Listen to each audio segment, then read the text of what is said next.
अब prime minister आवास में हिजाबी प्राइम मिनिस्टर है, उसके पति का मन करेगा 4 शादी का है, दूसरी कर लिया, तीसरी कर लिया, चौथी कर लिया। प्रधानमंत्री आवास में 3-3 और पत्नी उसकी आ गई। अब उसका मन यह करेगा, क्योंकि इंस्टेंट ट्रिपल तलाक भी है, लिसन टू मी, कि अपनी पहली वाली प्राइम मिनिस्टर पत्नी को तलाक तलाक तलाक कह दे और फिर उसका मन करे शादी करना है। जिसका पति प्राइम मिनिस्टर हो तलाक क्यों लेगी? हलाला करवाएगी। मतलब प्राइम मिनिस्टर, मैं यही कह रहा हूँ, वो तलाक क्यों लेगी? नहीं, ये बयान मुझे आपत्ति है। इस बयान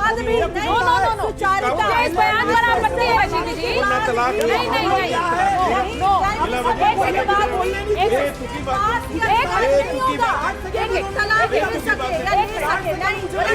रशीदी जी, एक मिनट, फैज खान साहब के पास जा रही हूँ। फैज खान साहब, भाटी जी आपके बगल में बैठे हैं। प्रदीप जी ने कहा जब डिंपल यादव गई थी मस्जिद तो यहीं बैठे रशीदी जी ने कहा था कि उन्हें पर्दे में होना चाहिए था। अब पर्दे के खिलाफ कहने वाले भाटी जी पर्दे प्रथा के खिलाफ है, तब आपने कोई बयान नहीं दिया। रशीदी जी गलत कह रहे थे, सही कह रहे थे उस समय? मैं 20 से उठ जाता हूं, दोनों को आजू बाजू बैठाओ। नहीं, तो देखिए सीधी बात यह है कि पर्दे पर बोलने के लिए सियासी बयानबाजी अलग है, लेकिन जो सोच है वो अलग है। एक मिनट, डिबेट पर्दे पे है। नहीं, एक मिनट, पहले फैज साहब बोलेंगे।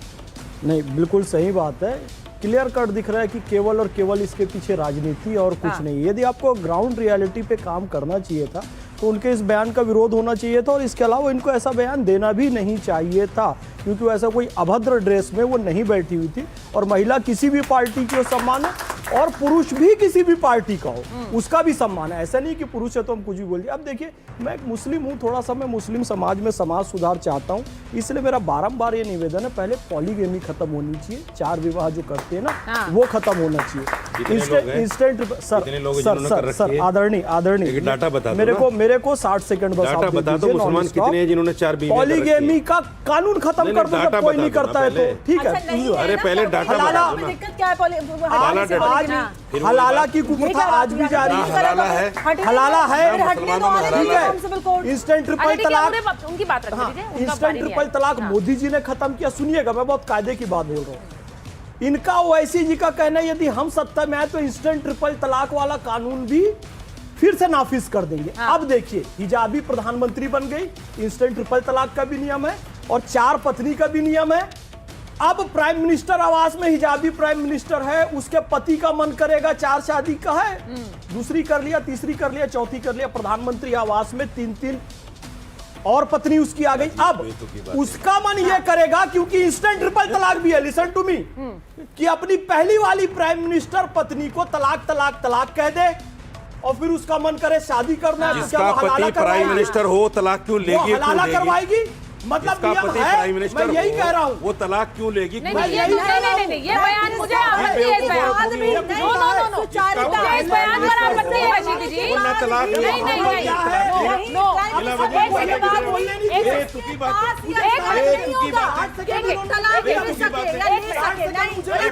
रशीदी जी, एक मिनट,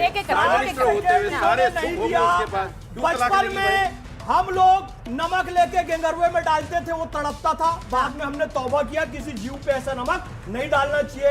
अब हम गद्दारों पे डालते हैं नमक, पाप भी नहीं पड़ता है हमको, वो भी दिल मिलाने लगते। मेरा ये कहना है, ये देखिए, ये मैं दिखा रहा हूँ, ये जी कौन है? ये जस्टिस बीबी फातिमा जी है, ठीक है। खालिदा जिया है, ये जस्टिस बीबी फातिमा है, ये खालिदा जिया है, ये मेघावती सुकर्णो पुत्री हैं, और ये शेख हसीना और ये बेनजीर भुट्टो, इसी ने भी हिजाब नहीं पहना हुआ है। केवल और केवल राजनीति जरूरी है, ये जरूरी करते। अब रशीदी साहब, आप कैसा बयान दे रहे हैं? जिसका पति पीएम हो उसको तलाक देगी, ये कैसा बयान है? क्यों? ये कैसा बयान है? आपको मतलब मुझे ऐसा लगता है पत्नी को अच्छा सुख चाहिए। अगर प्राइम मिनिस्टर किसी का पति हो, ये महिला तय करेगी, ये महिला तय करेगी, ये महिला तय करेगी, आप थोड़ी तय करेंगे, ये महिला तय करेगी, आप नहीं तय करेंगे। नहीं, मैं बड़ी खबर बता दूं, नहीं, महिला तय करेगी, आप नहीं बताएंगे। बड़ी खबर बता दीजिए जरा, बीएमसी चुनाव से जुड़ी बड़ी खबर है, निकाह कर लेगा, फिर तीसरा निकाह कर लेगा। बीएमसी चुनाव से जुड़ी बड़ी खबर है, नेताओं को नोटिस भेजने की बात कही गई है। नेताओं को नोटिस भेजने की तैयारी में इलेक्शन कमीशन। बीएमसी चुनाव से जुड़ी बड़ी खबर है। आपको बता दूं कि जिस तरह से धार्मिक बयानों की एक झड़ी लगी है। अब उन धार्मिक बयानों को, भड़काऊ बयानों के लिए नोटिस भेजेगी इलेक्शन कमीशन। नेताओं को इन बयानों को स्टडी किया जा रहा है। अब मैं इसी पर बात कर रही थी कि देखिए कैसे बयान धर्म को लेकर दिए जा रहे हैं। अब उन पर इलेक्शन कमीशन नोटिस देने की तैयारी में है। मैं एक बार जरा कुछ लोगों का सवाल लेना चाहती हूँ। मैम आप पूछिए। अब जो है इलेक्शन राम रहीम पर नहीं, प्रदूषण पर होना चाहिए। हाँ देश के मुद्दों पर होना चाहिए, हाँ, विकास पर होना चाहिए। अब वो इसलिए बता रही कि प्रदूषण में क्यों होना चाहिए। सही बात है, सही बात है। वो ये कह रही है धर्म पर नहीं होना चाहिए। धर्म पर जो चुनाव हो रहा है या फिर जिस तरह के धार्मिक बयानों पर हो रहा है। शिक्षा और स्वास्थ्य पर नेताओं से कोई सवाल ना करे ना, इसलिए ये चीजें डाइवर्ट करने के लिए यूज हो रही है। हाँ, ये डाइवर्ट होने के लिए यूज हो रही है। तो जरा आदिल हसन साहब के पास जाते हैं और उन्हीं से पूछते हैं। MIM के प्रवक्ता है, नेता है। जरा आदिल हसन साहब बताइए, ये यहाँ बैठी जनता कह रही है कि कोई जवाबदेही ना हो नेताओं की, इसीलिए ये हिजाबी प्रधानमंत्री, धर्म वाला दाव नेता चल देते हैं। भाई क्या जरूरत थी हिजाबी प्रधानमंत्री बात कहने की? आप ये भी तो कह सकते थे मुसलमान महिला बनेगी। हालांकि बात भी धर्म की है। हाँ मैम, हम लोग तो मेयर थे नहीं, ना डिप्टी मेयर थे, ना मेयरशिप की चुनाव लड़ रहे हैं। एक जब इस देश में माइक्रो माइनॉरिटी सरदार मनमोहन सिंह साहब बन सकते हैं, उसके बाद प्रतिभा पाटिल मैडम बन सकती हैं, जाकिर हुसैन साहब बन सकते हैं, फखरुद्दीन अली अहमद साहब बन सकते हैं, AR अंतुले साहब बन सकते हैं, तो एक हिजाबी महिला भी बन सकती है। उसको भी हक है। आप कहिए ना एक महिला बन सकती है। आप कहिए मुसलमान महिला बन सकती है। मैम सुनिए, आप कहिए मुसलमान प्रधानमंत्री बन, आप ये भी तो कह सकते थे। आपकी हिजाब की तमन्ना क्यों है कि महिला कहीं पे भी बने पर हिजाब जरूर पहना रहे? मैम आपको एक बात बता दूं, हिजाब पहनी भी बन सकती है। जब सिंगापुर में देखिए, सिंगापुर में जब बन सकती है, दिखला दीजिए अपने लोगों को। जब सिंगापुर आप सिंगापुर दिखा रहे हैं, मैं तो आपको पाकिस्तान की बेनजीर भुट्टो दिखा दूंगी, मैं आपको खालिदा जिया दिखा दूंगी, मैं आपको शेख हसीना दिखा दूंगी। सर जरूर ढक रहे, हिजाब तो नहीं पहन रही है। आप ऐसे कैसे बोल रहे हैं? आपको वही दिखती है जो आप देखना चाहते हैं।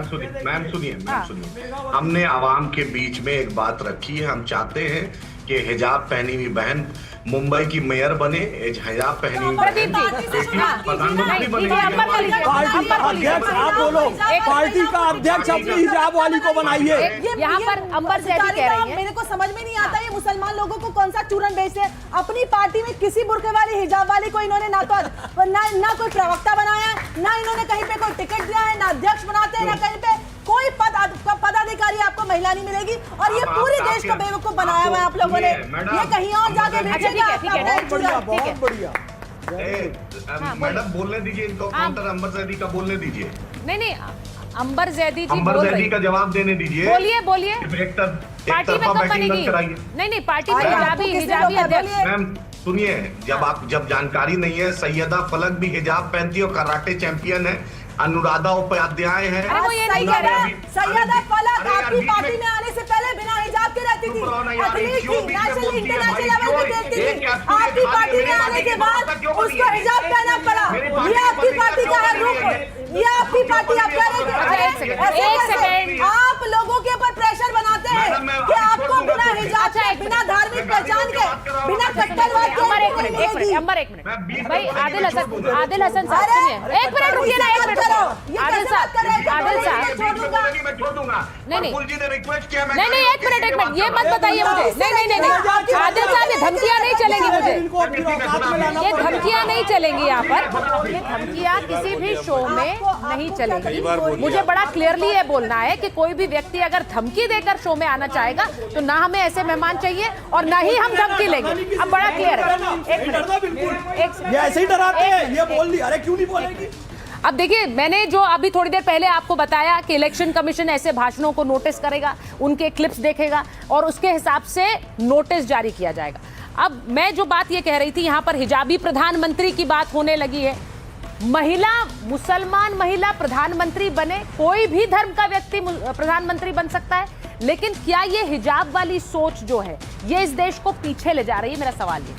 जी हाँ, बिल्कुल सही आप कह रहे हैं कि क्यों पर्दा प्रथा की तरफ स्त्री को वापस ले जाया जा रहा है। हाँ। क्यों नहीं उन्हें आजादी दी जा रही? हाँ। अपनी आंखों में शालीनता रखिए।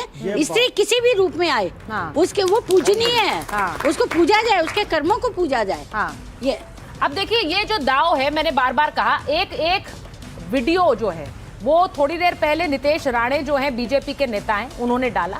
अब उन्होंने भी, क्या ये धर्म वाला दाव है? जरा प्रदीप जी आप भी देखिएगा, राजकुमार भाटी जी आप भी देखिएगा। उन्होंने वीडियो डाल दिया और उन्होंने कहा ये वोट जिहाद है जो कि महाराष्ट्र में हो रहा है। देखिए, लोगों को घर घर जाकर कहा जा रहा है बीजेपी को वोट नहीं करना। चलाइए जरा इसे। उठो 4 नंबर को वोट दो, आजाद बंद कराने के खिलाफ वोट दो, मस्जिद शहीद करने वालों के खिलाफ वोट दो। ये वक्त है आप लोगों का, वोट दो, वोट दो।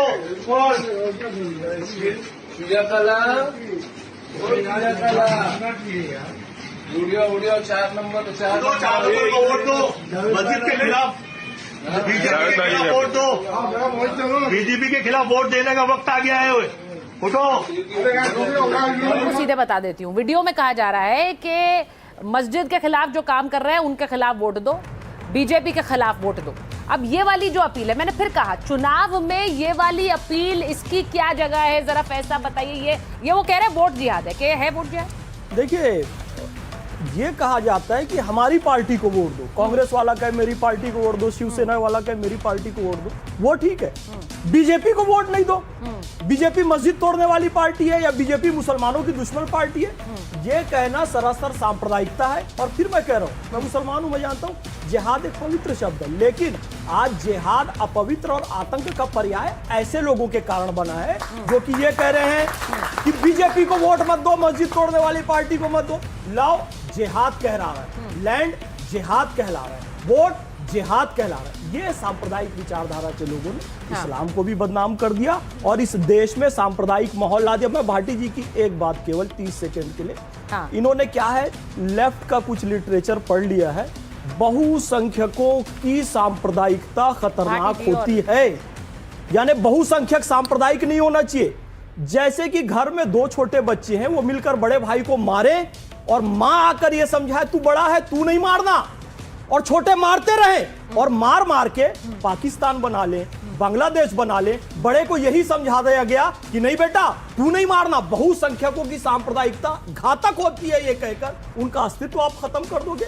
तो इस बात को आपको समझना चाहिए और बड़े को भी अधिकार देना चाहिए कि छोटा बहुत बदमाशी कर रहा है एक थप्पड़ लगा सके। हाँ। कम से कम अच्छा, भाटी जी इतना जवाब राइट देना नहीं, भाटी जी जवाब देंगे। भाटी जी वो कह रहे हैं कि ये गलत है, आपको लगता है गलत है या सही है?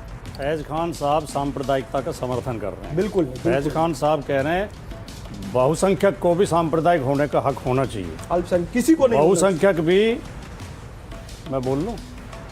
नहीं, वो बोल नहीं रहे, आप बोलिए ना प्लीज। नहीं, मैं तो आपके बीच में नहीं बोले। बोलिए। हालांकि आप गलत कोट कर रहे थे सर, आपने मेरी बात ठीक से सुनी नहीं। बताइए जो क्या मैंने तो नाम लेके कोटेशन बताई थी, डॉक्टर राम मनोहर लोहिया ने कहा है।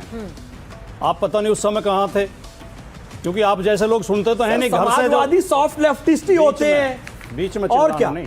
अच्छा, ठीक है, बीच में चिल्लाना नहीं। भाटी जी और प्रदीप जी को लीजिए स्क्रीन पर। मैंने चिल्लाने विल्लाने की डिबेट अब बंद कर दिया, वरना मैं ऐसे लोगों को बोलने नहीं देता था डिबेट में। अच्छा, ठीक है, बीच में नहीं। चलिए बोलिए, आप बोलिए। आपको मैंने शांति से बोलने दिया। गुरुजी धमकी मत अच्छा, दीजिए, ठीक है, भाटी जी और धमकी आप दे रहे हैं, बीच में चिल्ला रहे हैं, चीख रहे हैं।